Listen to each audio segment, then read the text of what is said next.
চলো আজকে তোমাদের সাথে অনেক দিনের পুরনো একটা মিনি ব্লগ শেয়ার করা যাক। প্রায় 1 বছর হয়ে গেছে আমরা জয়ন্তী গিয়েছিলাম ঘুরতে।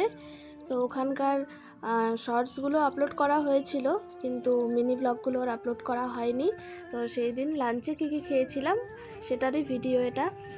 কাতলা মাছটা আমরা নিয়ে গিয়েছিলাম, মাছটা দারুণ ফ্রেশ ছিল আর রান্নাগুলো প্রত্যেকটা খুব সুন্দর করেছিল।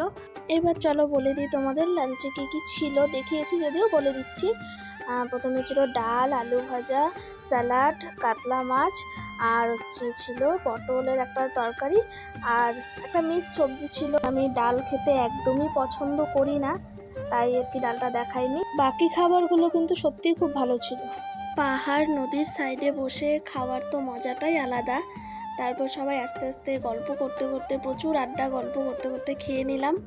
আর বাকি ভিডিওগুলোও আছে গ্যালারিতে, বাট আমি খুঁজেই পাচ্ছিলাম না, ওগুলোও আপলোড করব।